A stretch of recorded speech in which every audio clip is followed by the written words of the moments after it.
On va donc tout de suite accueillir la dernière présentation de la soirée qui sera faite par William Trottier.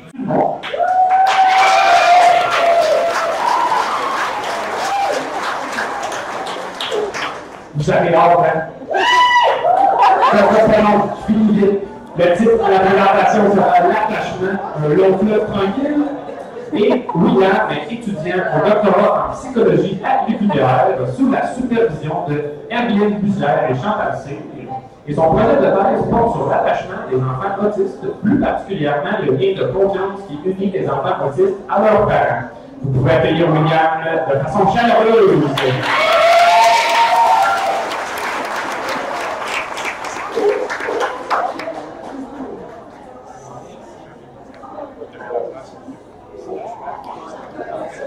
Merci Gabriel. Ça se peut que tu ne sens pas très bien après la présentation par contre. Donc, c'est vraiment pour moi, je suis vraiment content de vous parler d'un sujet qui me passionne, que je parle tout le temps, que je ferais vraiment beaucoup. Je vais vous parler d'attachement. Juste à main levée, qui sait c'est quoi l'attachement? Bon, il y a du monde qui savent c'est quoi, il y a du monde qui ont sûrement entendu dans le cours de développement d'enfants, il y a sûrement que non. Avant d'aller plus loin, je vais juste vous donner des petites bases en attachement pour pouvoir qu'on ait la même place. Donc, l'attachement, aussi appelé les représentations d'attachement, c'est la façon dont nos relations sociales nous permettent en fait d'expérimenter d'autres relations sociales. Ça veut dire que les relations que j'ai eues quand j'étais jeune, par exemple avec mes parents, vont influencer la façon dont je vais vouloir interagir avec les autres plus tard. Je vais vous en reparler tantôt, mais pour moi, c'est important juste de vous mettre ça pour commencer. Il y a différentes représentations d'attachement. Donc, il y en a qui sont plus sécurisantes, sécures, donc sont positives. C'est-à-dire qu'ils donnent le goût d'interagir avec les autres. Et on va aimer des émotions qui sont liées à ces interactions-là. Tu as des représentations plus évitantes.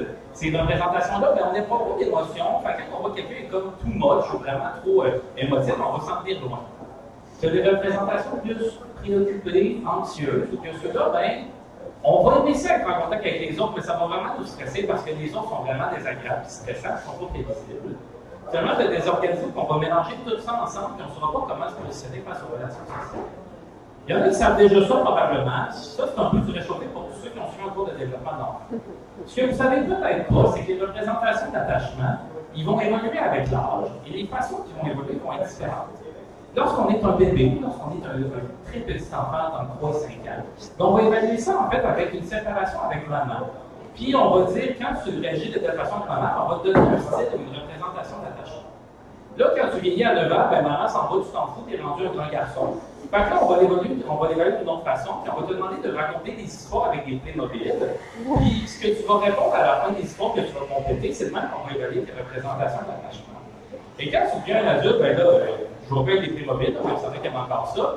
Ben en fait, on va t'asseoir pendant 90 minutes, puis on va te demander en fait de dire, hey, parle-moi de ta relation avec tes parents. Puis c'est le même qu'on va évaluer tes représentations d'attachement. Qui savait ça pour l'instant? Qui était au courant de ça? Intéressant, très intéressant. Les mains lèvent de moins en moins, c'est l'objectif d'ailleurs. Mais même si vous savez ça, pourquoi on parle d'attachement? Ben, il y a plusieurs affaires. La première chose, c'est qu'à un moment donné, j'étais un peu avec des amis, puis il y a un gars qui me dit, hey, il s'intéresse à l'attachement. Mais parle-moi d'attachement à l'âge adulte. Là, je fais, hey, je connais tellement pas ça, moi je m'intéresse à l'attachement des enfants autistes, c'est comme vraiment en zone de confort, mais je vais m'intéresser à ce qu'on en parle. Puis ensuite, on a une soirée de jeux de société, puis là, les filles disent, hey, moi je suis tellement d'attachement ambivalent, je fais, oh my god, je pense pas aussi de quoi tu parles. C'est un peu plus compliqué que ça. Fait que, mais bon, on va en parler pourquoi je dis ça. Et là, à un moment donné, j'étais avec une règle de char avec de mes amis, qui me dit, hey, tu sais, l'attachement, je peux pas croire que les relations que j'ai avec mes parents quand j'étais jeune, ben, ils pourraient peut-être influencer mes relations d'aujourd'hui avec d'autres personnes. Je ne sais pas, c'est une bonne question. Puis finalement, à un moment donné, j'étais avec une autre de mes amies, puis on discute, puis elle dit, hey, penses-tu que l'attachement, quand on est petit, ben, c'est bien nos relations amoureuses quand on est plus vieux? Je fais, je sais pas. Mais que je viens de vous dire, ben, c'est super lié à la théorie de l'attachement. Ce que la théorie de l'attachement dit à la base, c'est que nos relations avec nos parents quand on est jeune, quand on est des bébés, vont influencer nos relations tout au cours de la vie, jusqu'à l'âge adulte, et les relations plus significatives, genre les relations amoureuses. Mais ça, c'est-tu vrai ou c'est faux? Ben, on va tenter d'y répondre ensemble. Je ne donne pas la réponse tout de suite pour que vous m'écoutiez aussi. Pour ce faire, ben, on va parler d'attachement, comment ça se développe plus précisément. Ensuite, je vais vous demander, l'attachement, c'est quand même à faire tout au long de la vie. Est-ce que ça reste constant ou non? Finalement, on va parler d'amour et d'attachement à la fin pour voir si c'est vrai. Donc, c'est le début d'une histoire, peut-être belle, peut-être moins belle, mais un bébé avec ses parents s'occupent de lui. Ses parents vont s'occuper de lui et à force d'avoir des contacts avec lui, il va se créer des représentations d'attachement, comme je vous expliquais tantôt. Donc, une représentation d'attachement, je le répète, c'est une façon de voir le monde et de voir les autres interactions avec les autres personnes. Et cette façon-là va influencer si on apprécie ces interactions sociales. Et ça vient du contact avec nos parents. Donc, la façon dont nos parents s'occupent de nous, ça va créer nos représentations d'attachement. Donc, ici, la représentation d'attachement de cet enfant-là, de ce bébé-là, c'est un carré vert. Donc, c'est une forme géométrique. Et cette forme géométrique va servir justement à saisir un peu les autres relations sociales. Fait que là, mettons ici, premier carré vert, on a une petite fille qui, elle, a un carré vert. Et elle, ses représentations d'attachement, ses relations avec ses parents vont faire qu'elle va être portée à aller vers d'autres personnes qui ont peut-être des carrés verts. Parce que ça peut donner beaucoup d'interaction avec eux. Mais par contre, pas question d'avoir un triangle rouge. Ça ne parle pas, ça n'a pas de bon sens. Et ça, cette idée-là, c'est vraiment des représentations d'attachement. C'est comme une genre de forme géométrique qu'on va appliquer à d'autres personnes qui disent « Hey, est-ce que cette personne-là fait avec le cadre géométrique que j'ai? » Oui, non, peut-être. Ah oui, non. Et là, ce qui est intéressant, ce qui est important de savoir aussi, c'est que ça se pourrait qu'on aille vers la personne, ça se pourrait qu'on aille pas. Pour ceux qui s'intéressent un peu plus à quoi, concrètement, ça pourrait ressembler. Par exemple, quelqu'un qui a un carré vert, peut-être qu'elle est plus évidente. Donc, elle n'a pas des émotions et tout. Donc, elle, cette semaine, elle voit quelqu'un qui parle de ses émotions, qui est super ouverte là-dessus, qui parle de toute sa vie. Mais probablement qu'elle, c'est un cercle rouge qui a ressenti des droits. Donc, c'est vraiment important, justement, de comprendre cette base. Et donc, ce que la théorie de l'attachement nous dit, c'est que cette forme géométrique-là, cette représentation qu'on fait des autres, serait la même tout au long de la vie. Donc, quand on est avec nos parents, ils nous donnent une forme géométrique et ça ne changerait pas du tout. Ça, c'est ce que la théorie dit. Mais c'est un petit peu simpliste parce qu'il ne fait pas toujours beau, puis c'est pas tout le temps nice, la vie. Il y a des moments difficiles, il y a du stress, il y a des difficultés, il y a des choses comme ça. Et ça pourrait influencer notre relation d'attachement. Par exemple, on pourrait parler d'un déménagement, d'un deuil, d'une dispute, on va en parler plus loin. Les grands fans, là, les mordus de la théorie d'attachement, on ne pas dire les personnes qui ont inventé la théorie, pensaient que malgré les orages, malgré les difficultés, nos représentations d'attachement ne changeront jamais. Donc, même si je vis un deuil, même si je vis une séparation très difficile, l'attachement va rester le même, il va rester constant. C'est ce qu'on appelle un peu la perspective classique. D'autres gens qui s'intéressent à ça disent, non, moi je pense que ça peut changer. Je veux dire, si maintenant je me fais élever par ma mère, puis ma mère est très importante pour moi, du jour au lendemain elle décède, peut-être que ma représentation des autres va changer à cause de ça. Et ça pourrait être logique aussi. Ça, c'est la perspective plus évolutionniste. Mais là, tu sais, avant de lever ça, est-ce que l'attachement va rester le même à toute la vie, donc classique, ou il va changer selon le stress, donc on dirait plus révolutionniste? Vivant la révolution, mais donc juste pour les personnes à la maison, à peu près tout le monde pense que ça va changer avec le temps. Et je suis désolé, mais les résultats d'une méta-analyse sur le sujet, donc une étude qui inclut toutes les études, affirmerait que ce n'est pas le cas, c'est la perspective classique qui s'applique. Donc l'attachement restait le même tout au long de la vie. Je vous invite à poser des questions là-dessus, parce que je pense qu'il faut critiquer ces études-là, il faut en discuter tous ensemble. Mais c'est la conclusion de l'article, et mon travail est juste de vous amener la conclusion de ces recherches-là. Et là, on dirait, qu'est-ce qui pourrait faire varier l'attachement? Parce que ce que je vous ai dit, c'est que les chercheurs concluent ça, mais ils sont néanmoins d'accord que dans certains cas plus précis, dans certains cas plus difficiles, par exemple, lorsque l'environnement n'est pas soutenable, lorsqu'il y a du stress, l'attachement change. Mais que globalement, si l'environnement est cool, si l'environnement est bien, il ne changera pas. Qu'est-ce qui nous fait dire ça? Il y a des choses qui vont favoriser, comme le maintien de la relation d'attachement, genre des belles conduites parentales, des émotions positives, des programmes qui vont travailler la relation parent-enfant. Mais qu'est-ce qui ferait que l'attachement pourrait changer? Que cette théorie-là ne se tient pas nécessairement. Il y aurait des séparations, il y aurait des deuils, il y aurait justement le déménagement. Il y a même des études, en fait, je pense pas que je l'ai mis sur la diapo, mais qui dit que si ma mère travaille à la maison ou si elle travaille à l'extérieur, ça peut changer. Il y a plein d'études de ce style.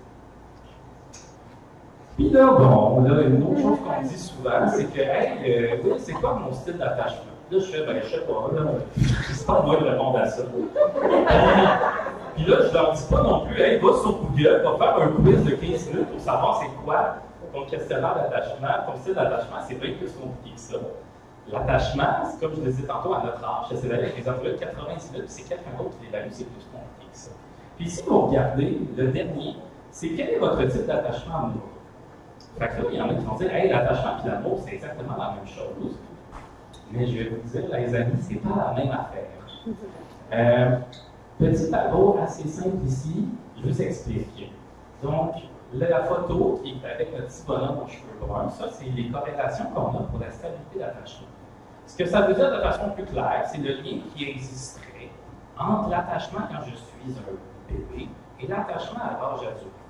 On aurait, selon les chiffres qu'on a ici, une corrélation qui serait modérée, c'est-à-dire que l'attachement reste relativement stable. Et c'est là-dessus que les chercheurs qui se disent que quand vous avez le point que vous avez eu tort, c'est là-dessus qu'ils se disent pour dire que vous avez eu tort. Ensuite, on sait que les relations amoureuses auraient aussi une relation modérée avec l'attachement à l'âge adulte. Ça veut dire que les chercheurs disent qu'il y a un lien entre les deux, mais que l'attachement, c'est pas exactement comme l'amour. Quand on y pense, c'est logique. L'attachement, c'est quand je suis un enfant, les relations que j'ai vont influencer comment je vois les autres ensuite. Mais ça ne veut pas dire que c'est lié à l'amour, mais il y aura un lien modéré entre le fait que j'ai des belles relations quand je suis jeune avec mes parents et le fait que j'ai des belles relations amoureuses. Puis là, il y a beaucoup de gens en fait, qui étudient en psychologie qui disent, mais là, oui, tu ne peux pas conclure qu'il y a un lien entre les deux. C'est-à-dire entre l'attachement quand tu es petit et tes relations amoureuses à l'âge adulte. C'est bien trop loin, ça n'a pas rapport. Ça fait une étude qui s'intéresse juste à ça. J'en ai trouvé une, et le lien de 0.21. Donc, c'est un lien qui serait faible. Donc, le lien de quand on est jeune, quand on est un enfant, nos relations avec nos parents, il y a un faible lien positif entre ça et nos relations amoureuses. Je vais inviter les gens à poser des questions puis à discuter de leur avis là-dessus pour savoir si, justement, ça confirme. Parce que c'est un peu dur de dire si c'est vrai ou c'est faux. Les chercheurs d'attachement vont dire c'est vrai, hey, ça confirme la théorie. Cette corrélation-là, ce niveau-là est bon. Pourquoi? Ben parce qu'on prend des outils différents. On a 20 ans de différence dans nos mesures. De 6 mois, de 20 ans, on trouve un lien entre les deux. C'est du génie, là. Il y en a qui vont capoter. D'autres gens vont dire, ben là, hey, point 21, oui, je ne pas dans les murs. C'est pas super bon, là, même si c'est vraiment intéressant. Je vais vous inviter à critiquer. Il y a beaucoup de gens qui s'intéressent à ça, puis aux statistiques, puis à la méthodologie, de parler de ça. J'ai terminé. Mais il y a certaines choses que je veux dire, et je trouve ça important de les dire. La première chose que je veux dire, c'est qu'il y a encore beaucoup de choses à dire. C'est-à-dire, je suis allé très rapidement, je suis allé très au but, mais l'attachement, c'est beaucoup plus compliqué que ça. C'est beaucoup plus que ça que ce que je vous ai expliqué. J'aurais des profs d'unis spécialisés en attachement, puis il m'en serait sûrement des roches en ce moment. La deuxième chose, c'est que c'est vulgarisé, justement. Donc, j'ai simplifié des trucs, il y a des mots souvent plus utilisés qui sont compliqués pour ça, mais c'est pas mon but. Si jamais ça vous intéresse, on peut en parler. Et finalement, ce que je veux dire, c'est qu'il y a beaucoup de limites aux études que j'ai présentées. Puis il y a des débats dans la littérature, c'est-à-dire des gens qui considèrent que ce que je vous ai dit, c'est vrai, d'autres qui considèrent que ce n'est pas nécessairement vrai, mais que ça vaut la peine justement de se poser des questions là-dessus. Voilà.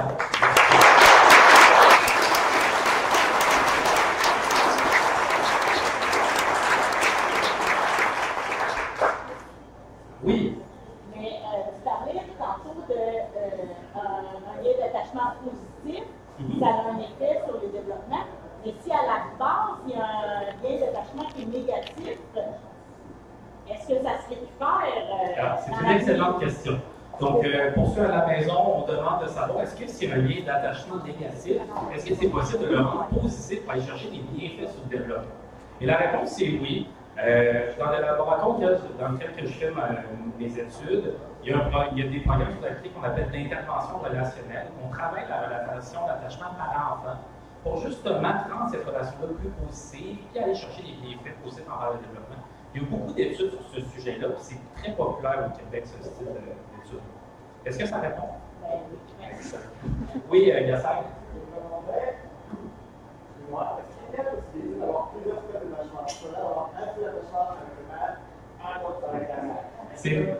C'est une excellente question. On demande si c'est possible d'avoir plusieurs styles d'attachement. Donc, par exemple, un lien avec la mère et un lien avec le père. La réponse, c'est si on parle de lien d'attachement envers ton parent, oui. Parce qu'il faut préciser certaines choses. Le lien d'attachement, quand tu es jeune, par exemple, avec ta mère, c'est un lien unique. C'est-à-dire, on dit justement que c'est vraiment une relation privilégiée que tu as avec ton parent.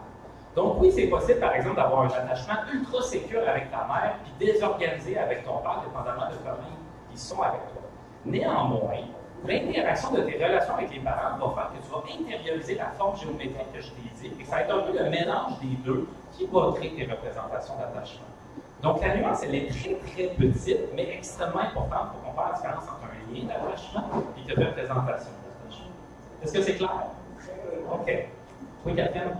Il y a raison que justement que l'attachement, ça change selon la personne avec qui tu es quand tu es adulte, par exemple. Vu quand tu étais jeune, tu avais par exemple un attachement sécure, que là, avec tes relations amoureuses, justement, ou amicales, ça a changé. Selon la personne, c'est pas nécessairement le fond. Si j'ai bien compris ta question, c'est savoir s'il y a des changements dans ta relation d'attachement versus tes relations amoureuses. Non, mais dans le sens, selon la personne, est-ce qu'il peut y avoir des changements, mais OK, oui, j'ai compris. La réponse, la question c'est est-ce que tu peux par exemple avoir une relation d'amoureuse plus positive avec quelqu'un et plus négative avec une autre? Puis la réponse c'est oui, parce que un peu comme la relation d'attachement, la relation amoureuse est une relation unique vraiment entre deux personnes qui justement peut être influencée par différents facteurs. Et on ne parle pas vraiment de juste comment toi tu perçois l'amour, par exemple, mais de la relation par rapport entre tes deux. Et là, évidemment, ça dépend de qu'est-ce qu'on mesure, ça dépend des outils, ça dépend de ça. Mais réponse courte, oui. Ça répond? Oui, Florence.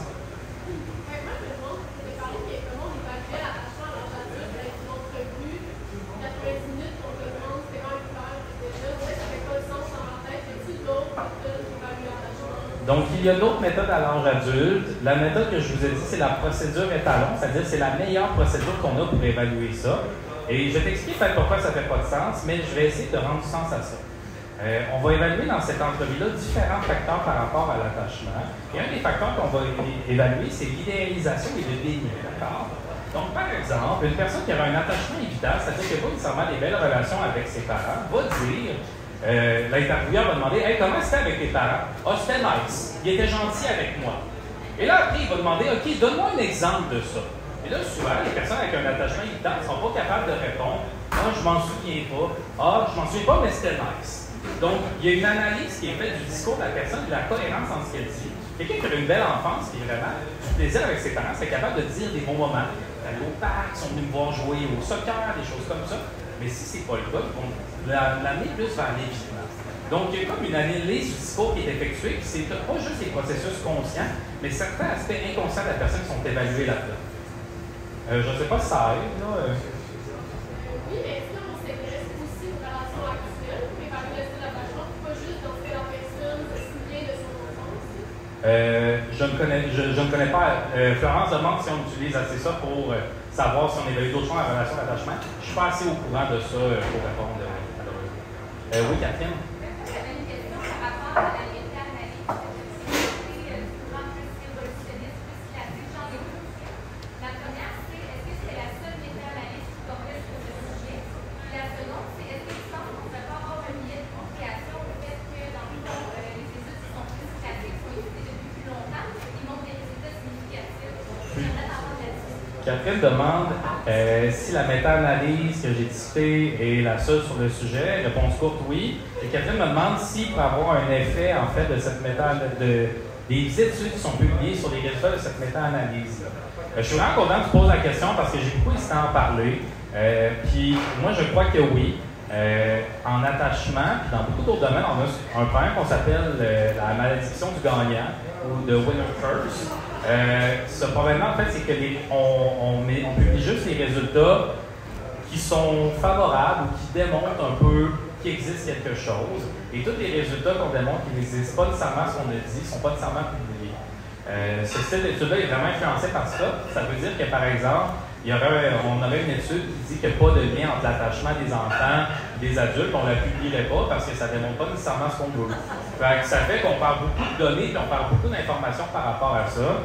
Puis hier, j'ai discuté avec un professeur en attachement, puis il disait, lui, justement, dans son labo, il checkait l'attachement des bébés, par exemple, l'attachement des enfants, par exemple, de 5 ans, puis qu'il ne trouve aucun lien entre les deux, mais que c'est pas nécessairement publié parce qu'il n'y a pas de lien, justement.